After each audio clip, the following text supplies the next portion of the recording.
భద్రాచలం వద్ద గోదావరికి వరద ఉధృతి క్రమంగా పెరుగుతోంది. ఎగు నుంచి వస్తున్న వరదతో గంట గంటకు నీటి మట్టం పెరుగుతూ గోదావరి ఉగ్ర రూపం దాలుస్తోంది. ప్రస్తుతం భద్రాచలం వద్ద 48 అడుగుల వద్ద ప్రవహిస్తోంది గోదావరి నది. దీంతో రెండో ప్రమాద హెచ్చరిక జారీ చేశారు అధికారులు. గోదావరి ఉధృతితో ఏపీ, ఛత్తీస్గఢ్, ఒడిశా రాష్ట్రాలకు రాకపోకలు నిలిచిపోయాయి. ముంపు ప్రాంత గ్రామాలను పునరావాస కేంద్రాలకు తరలిస్తున్నారు.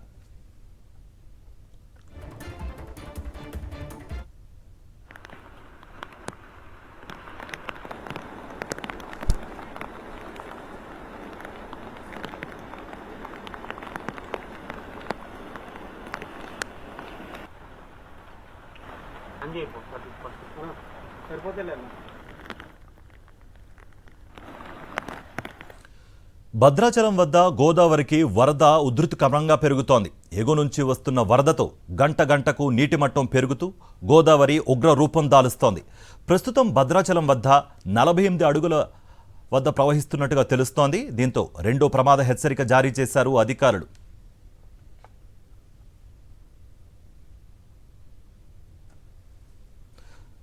ఇదే అంశానికి సంబంధించి మరింత సమాచారం మా ప్రతినిధి మహేందర్ అందిస్తారు. మహేందర్, మీ దగ్గర ఉన్న అప్డేట్స్ ఏంటి? కార్తిక్, భద్రాచలం వద్ద గోదావరి నీటి మట్టం 48 అడుగులకు చేరడంతో అధికారులు రెండో ప్రమాద హెచ్చరిక జారీ చేశారు. పైనుంచి పెద్ద ఎత్తున వాటర్, అంటే ఎగువ ప్రాంతాల్లో కురుస్తున్న భారీ వర్షాల నేపథ్యంలో వాటర్ పెద్ద ఎత్తున గోదావరిలోకి ఇక్కడికి ఇన్ఫ్లో వస్తుంది. దీంతో ప్రస్తుతం లోకి విడుదల చేస్తున్నారు. ఇంకా పైనుంచి 12 లక్షల క్యూసెక్ల నీరు వస్తున్నట్లు కూడా సిడబ్ల్యూసీ అధికారులు తెలుపుతున్నారు. ప్రధానంగా మహారాష్ట్ర, ఛత్తీస్గఢ్లో భారీ వర్షాలు గత వారం రోజుల నుంచి కురుస్తున్న నేపథ్యంలో గోదావరి ఉధృతి అనేది ఎక్కువగా పెరుగుతున్న పరిస్థితి కనిపిస్తుంది. అక్కడ కాళేశ్వరం వద్ద కూడా భారీ ఎత్తున వాటర్ వస్తుంది. దీంతో అక్కడ లక్ష్మీ బ్యారేజీ మేడిగడ్డ వద్ద దాదాపుగా 22 గేట్లు ఎత్తి నీటిని దిగువకు 9 లక్షల క్యూసెక్ల నీటిని గోదావరిలోకి విడుదల చేస్తున్నారు. ఆ వాటర్ అంతా ప్రస్తుతం భద్రాచలంకి వస్తున్న పరిస్థితి కనిపిస్తుంది. ఇటు ఏజెన్సీలోని, ప్రధానంగా చెర్ల మండలంలోని ఏజెన్సీ సంబంధించి 5 గ్రామాలు జల దిగ్బంధంలో ఉన్నాయని చెప్పుకోవాలి. అక్కడ పూర్తిగా అక్కడ గ్రామాల్లోకి నీరు వచ్చిన నేపథ్యంలో వారిని పునరావాస కేంద్రాలకు తరలించారు. మొత్తం 4 మండలాల్లో 44 గ్రామాలపై ఎఫెక్ట్ ఉంది. ప్రస్తుతం రెండో ప్రమాద హెచ్చరిక జారీ చేసిన నేపథ్యంలో ఇప్పటికే 15 గ్రామాలను కూడా అధికారులు పునరావాస కేంద్రాలకు తరలించారు. ప్రస్తుతం దుమ్ముగూడ మండలంలోని మరో 3 గ్రామాలను కూడా తరలించే ఏర్పాట్లు చేస్తున్నారు. ఎందుకంటే పైనుంచి అనుకున్న దానికంటే ఎక్కువగా వాటర్ వస్తున్న నేపథ్యంలో అధికారులు ముందస్తు చర్యలు చేపడుతున్నారు. ఇటు జిల్లా కలెక్టర్ పటేల్తో పాటుగా ఇటు ఎస్పీ కూడా దగ్గరుండి సహాయక చర్యలకు సంబంధించి చేపడుతున్నారు. ఇప్పటికే ఎన్డీఆర్ఎఫ్ టీం కూడా భద్రాచలం చేరుకుంది. మొత్తం 3 ఎన్డీఆర్ఎఫ్ టీమ్స్ కూడా భద్రాచలంలో అందుబాటులో ఉంచారు. ఎక్కడ ఎటువంటి ఇబ్బందులు తలెత్తినా కానీ వెంటనే ఎన్డీఆర్ఎఫ్ టీమ్స్ వెళ్ళడానికి కూడా అధికార యంత్రాంగం అన్ని చర్యలు చేపడుతుంది. ప్రస్తుతం మనం భద్రాచలంలోని ఇక్కడ పుష్కర ఘాట్ దగ్గర ఉన్న స్థానాల గట్టు కూడా పూర్తిగా నీట మునిగిన పరిస్థితి కనిపిస్తుంది. ఇక్కడ స్తంభాలు కూడా పూర్తిగా నీట మునిగాయి. ఇక్కడ ఆలయం పరిసర ప్రాంతాలు కూడా నీట మునిగిన పరిస్థితి కనిపిస్తుంది. అయితే భక్తులు ఎవరు స్థానాలకు సంబంధించి రావద్దని కూడా ఇప్పటికే అధికారులు ఆదేశాలు జారీ చేశారు. కేవలం టెంపుల్లో దర్శనం సంబంధించి మాత్రమే చేసుకొని తిరిగి వెళ్లాలని కూడా వారికి సూచిస్తున్న పరిస్థితి కనిపిస్తుంది. ఎందుకంటే గోదావరి ఉధృతి పెరుగుతున్న నేపథ్యంలో ఎవరు కరకట్ట పైకి రావద్దు, ఇక్కడ స్నానాలు చేయొద్దు అని కూడా చాలా స్ట్రిక్ట్ ఇన్స్ట్రక్షన్లు జారీ చేశారు. అదేవిధంగా ఫ్లెక్సీలను కూడా ఏర్పాటు చేసి భారీ గేట్లను కూడా ఏర్పాటు చేయడం జరిగింది. భారీ గేట్లను ఏర్పాటు చేసిన నేపథ్యంలో ఎవరిని, లోకల్ వాళ్ళని కానీ భక్తులను కానీ ఎవరికి అనుమతించట్లేదు. మరో 2 రోజుల పాటు కూడా గోదావరి ఫ్లోటింగ్ ఉండే అవకాశం ఉన్న నేపథ్యంలో భక్తులు కేవలం దర్శనానికి మాత్రం చేసుకొని తిరిగి వెళ్లాలని సూచిస్తున్న పరిస్థితి కనిపిస్తుంది. తాలిపేరు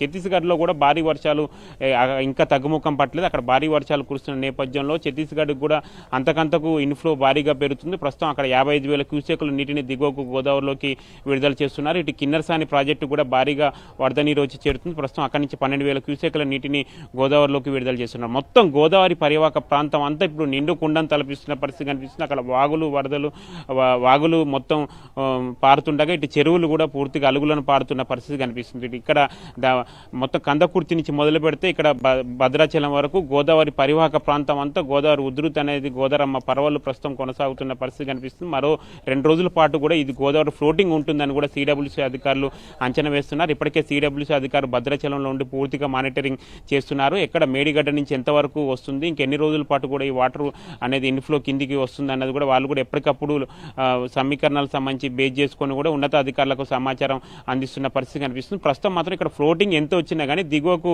ధవళేశ్వరం వైపు కూడా అధికారులు విడుదల చేస్తున్నారు. అక్కడ కూడా ధవళేశ్వరం వద్ద కూడా పూర్తి గేట్స్ ఓపెన్ చేసి దిగువకు విడుదల చేస్తున్న నేపథ్యంలో ఫ్లోటింగ్ మాత్రం ఆగకుండా అధికారులు ముందస్తు చర్యలు సంబంధించి చేపడుతున్న పరిస్థితి కనిపిస్తుంది. ఎంత ఫ్లోటింగ్ ప్రస్తుతం 11 లక్షల క్యూసెక్లు ఫ్లోటింగ్ వస్తుంది. ఇంకా 15 లక్షల క్యూసెక్లు సంబంధించి వస్తే 53 అడుగులకు చేరే అవకాశం కనిపిస్తుంది. 53 అడుగులు చేరితే అధికారులు 3వ ప్రమాద హెచ్చరిక జారీ చేస్తారు. అప్పుడు ఇంకా కొంత అప్రమత్తంగా ఉండాల్సిన అవసరం ఉంటుంది. 53 అడుగులు చెల్లితే మొత్తం 44 గ్రామాలపై కూడా ఎఫెక్ట్ ఉండే అవకాశం ఉంటుంది. అంటే మొత్తం అన్ని ప్రస్తుతం 2వ ప్రమాద హెచ్చరికని చాలా కీలకం. ఈ 2వ ప్రమాద హెచ్చరిక జారీ చేసిన నేపథ్యంలో ఇప్పటికే అధికార యంత్రాంగం పూర్తిగా అప్రమత్తమైంది. ఇటు ముంపు గ్రామాలు కూడా ఆలస్యం చేయొద్దు, వెంటనే స్థానికంగా ఉండే అధికారులు మీకు సమాచారం ఇచ్చిన వెంటనే ఖాళీ చేసి ఖచ్చితంగా పునరావాస కేంద్రాలకు వెళ్ళాలి. ఆలస్యం చేస్తే ప్రాణాలకు ముప్పు వాటిల్లే అవకాశం ఉంటుందని కూడా అధికారులు ముప్పు గ్రామాల ప్రజలను కూడా అప్రమత్తం చేస్తున్న పరిస్థితి కనిపిస్తుంది.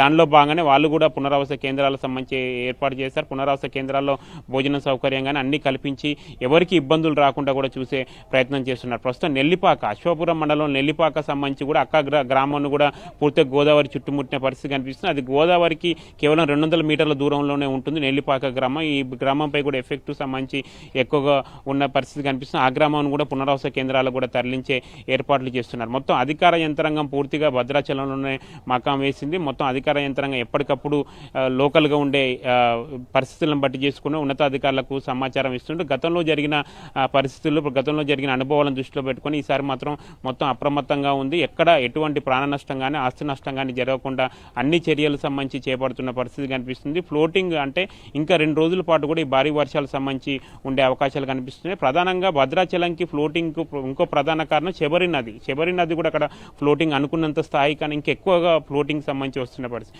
శబరి నది ఫ్లోటింగ్ ఉండడం నేపథ్యంలో భద్రాచలం వద్ద గోదావరి ఫ్లోటింగ్ కూడా గంటకు పెరుగుతున్న పరిస్థితి కనిపిస్తుంది. శబరి నది వద్ద ఫ్లోటింగ్ తగ్గితే తప్పితే భద్రాచలంలో ఇక్కడ గోదావరి తగ్గుముఖం పట్టే అవకాశాలు కనిపించట్లేదు. ప్రస్తుతం అక్కడ ఇంకో 24 గంటల పాటు కూడా శబరి నది ఫ్లోటింగ్ ఉండే అవకాశం ఉందని కూడా అధికారులు చెప్తున్న పరిస్థితి కనిపిస్తుంది. కార్తీక్, మొత్తాన్ని మాత్రం 2వ ప్రమాద హెచ్చరిక జారీ చేసిన నేపథ్యంలో జిల్లా అధికార యంత్రాంగం అప్రమత్తంగా ఉంది. రైట్ మహేందర్.